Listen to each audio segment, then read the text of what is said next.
मनोज जरांगे यांनी सरकारला दिलेला मराठा आरक्षणासाठीचा अल्टिमेटम संपायला एक दिवस बाकी असताना जरांगेंनी आता नवा इशारा दिलाय। आता आपण मुंबईमध्ये भेटू असं म्हणत जरांगेंनी आंदोलनाची घोषणा केली आहे। बीड मधल्या इशारा सभेमध्ये जरांगेंनी सरकारला इशारा देत पुढच्या आंदोलनाची दिशाही स्पष्ट केली आहे। नेहमीप्रमाणे याही सभेत जरांगेंची गाडी भुजबळांवर घसरली। मग भुजबळांनीही जरांगेंच्या टोमण्यांवरून टीकेची गाडी सुसाट सोडली। बघूयात।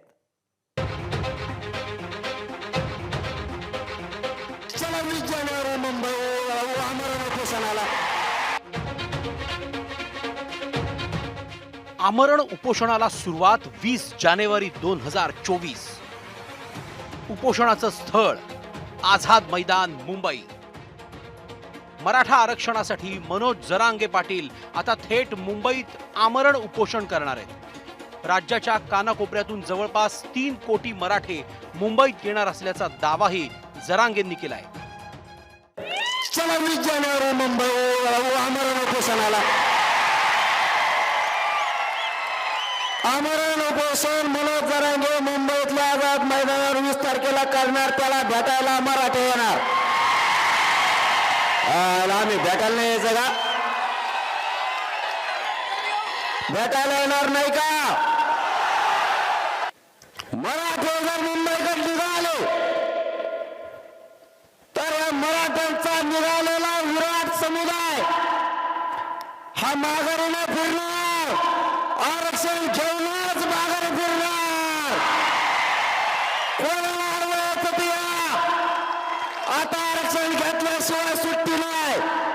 आता देव जरी राहिला तरी मराठ्यांना आरक्षण द्यायचं। मराठे दंड थोपटून तयार आहेत। ते 20 जानेवारीपर्यंत शांत बसणार आहे। तोपर्यंत ते हॉस्पिटलमध्ये राहतील, कारण ते एक बाहेर तरी असतात किंवा ते हॉस्पिटलमध्ये तरी राहतात। तरी गर्जना मात्र फार मोठ्या मोठ्या करतात। आता एवढ्या मोठ्या मोठ्या गर्जना करतात छातीवर हात ठोकून। असं एक तर 12 इंच छाती, त्याच्यामध्ये आता ठोकून ठोकून काय गडबड झाली तर त्याच्यामुळे ते जर त्याने तब्येतीला सांभाळावं एवढीच माझं त्यांना सांगणं आहे। बीडमध्ये जरांगे पाटलांची भव्य रॅली झाली। रॅलीत जरांगे पाटलांवर जेसीबीनं पुष्पवृष्टी करण्यात आली। रॅलीनंतर झालेल्या सभेत जरांगे पाटलांनी भुजबळांवर निशाणा साधला। येवल्याचं येडपट सगळ्या दुनियाचं भाव चढलेलं तिकडून आलं आणि त्याच्यात पाहुण्याचं त्यानेच हाटल जळले। नाव आमच्या पोराचं घेते बधीर सगळ्या दुनियाचं आणि त्याच ऐकत ती सरकार ही त्याला दिसाना निसाना ते तर पिशीच घेऊन येत आहे सध्या। बाजाराची पिशी त्याच्यात कागद बघा बघा मला कशा शिव्या देतात। कशाला बोलतो रे मग? कशाला मराठीचा वाटा जातो? आताची पिशा घेतल्यात काही दिवसाने तुटलेल्या चपला केळाचे सालपटे तो ह्याजवळच दिसणार। थांब थोडं, तुला म्हणलं होतं नादी लागू नको, मी लई नमुना बेकारी। तुला आत्ताच खाल्लेला पचाना तर नंतर कसं व्हायचं हो? तुला आत्ताच पचा नाही। अरे त्याला समर्थ मी तुम्ही टेन्शन ना घेऊ, त्याला आत्ता उलटा पालता करतो त्याचे काय काळजी नको। आता कशा आवाजात बोलू तू? बारीक असा जस का कळलं कधी त्याला सारखं सारखं सारखं तुला बघतो तुला बघतो तुला बघतो तुला बघतो।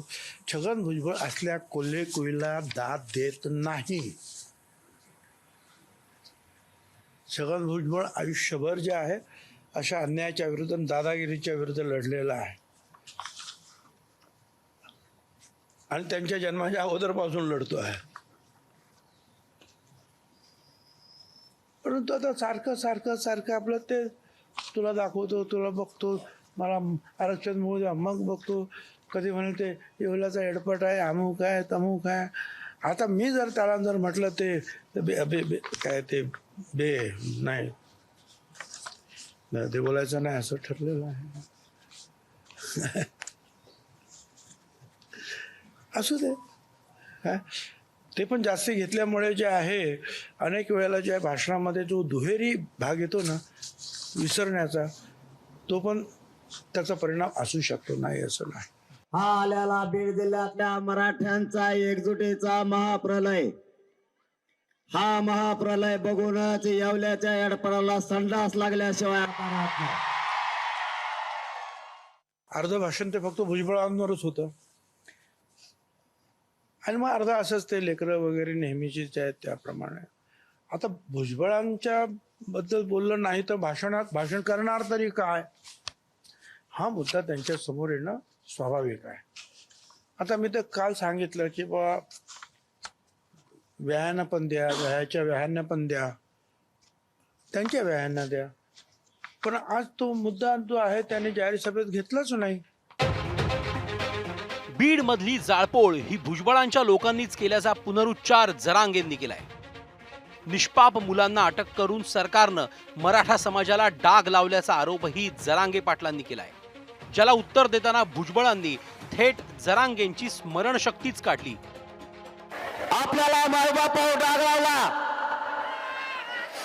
आपल्या पोरांनी काय नाही करू नये, त्यांच्यावर गुन्हे दाखल केले. निष्पाप पोरांना गुंतवण्याचं षडयंत्र सरकारने केलं.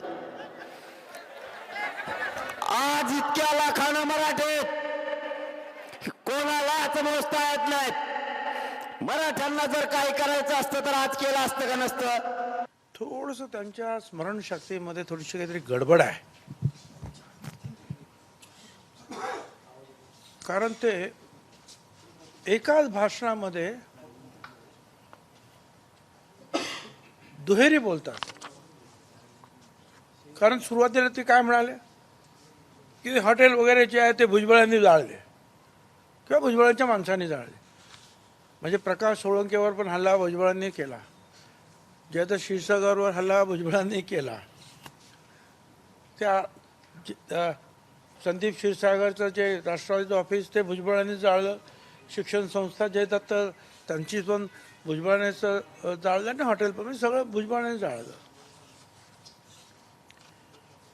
आणि म्हणे मराठ्यांना उगीच तुम्ही डाग लावला, म्हणजे जाळलं आम्ही जाळलं.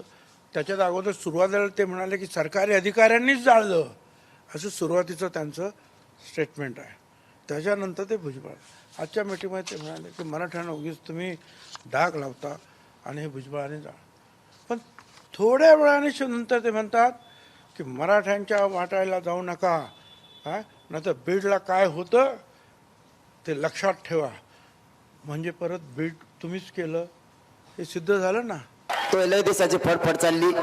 मायबाप मराठ्यांनो, फक्त एकदा आरक्षण व्यवस्था शांततेत आंदोलन करा, त्याच्यात किती तुम्ही एकदा बघायचं का बघूच आपण. आम्ही गप बसलो की काढा करतो, मला गप बशी देत, मी गप बसलो की ते सुरू करतो. मला असं वाटतं की काय म्हणतात ते अनुलोम विलोम प्राणायाम अमुक तमुक ध्यानधारणा करून विसरणार. एकाच भाषणामध्ये दोन्ही बाजूने उलटसुलट त्यांचं भाष्य येणार नाही याची काळजी त्यांनी घ्यायला पाहिजे. एक मित्र म्हणून सल्ला देतो, ते मला मित्र म्हणणार नाहीत. जरांगे पाटलांनी पहिलं उपोषण अंतरवाली सराठी गावात केलं, जे उपोषण पोलिसांच्या लाठीचार्जमुळे गाजलं.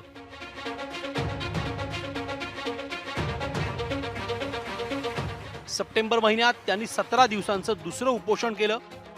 मुख्यमंत्र्यांनी थेट अंतरवाली गावात जात ते उपोषण सोडवलं. आता जरांगे थेट राजधानी मुंबईत उपोषणाला बसणार आहेत. हे उपोषण हाताळताना मात्र सरकारची कसोटी लागणार आहे. ब्युरो रिपोर्ट, एबीपी माझा. एबीपी माझा, उघडा डोळे बघा नीट.